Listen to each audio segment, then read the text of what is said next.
23 Shockingly Simple Sales Ideas is my last book. It came out in December of 2017. And this is my late friend Garfield Ogilvy, who wrote the foreword to the book. Garfield lost his battle with pancreatic cancer 5 years ago. I happened to be rereading his foreword a few days ago about how I inspired him as a young radio advertising salesperson, and it inspired me. And so I wanted to share his foreword with you. Here's what he wrote. My college professors pointed me toward a career in sales.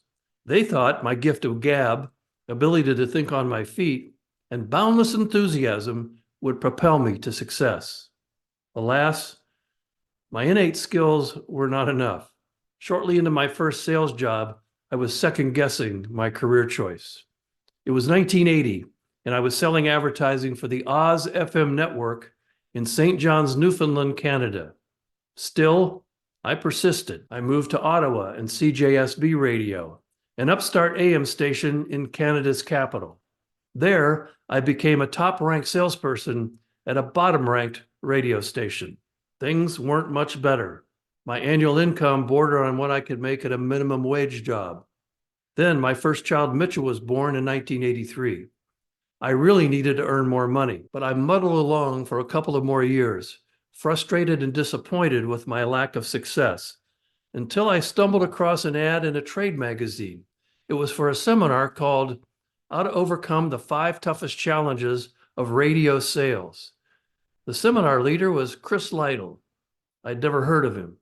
Chris was holding the seminar in Buffalo, New York, a 5-hour road trip from Ottawa. I took a chance and signed up for the training.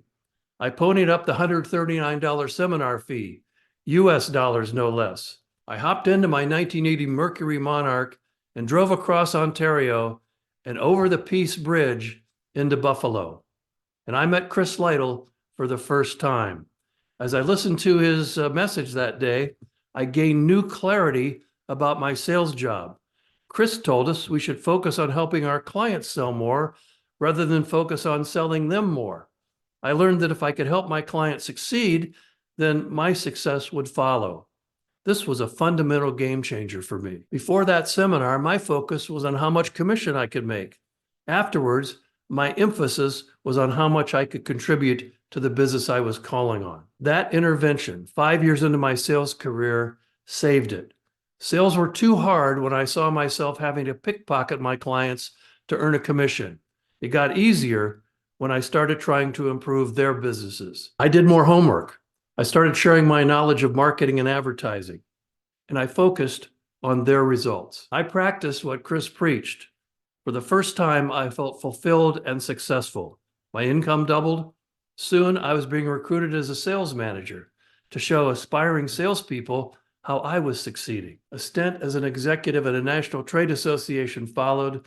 I went on to build and lead sales teams in the outdoor advertising space in Toronto, Minneapolis, Dallas, Fort Worth, and Las Vegas. And I rose to the National VP of Sales role for Clear Channel Airports based in Chicago.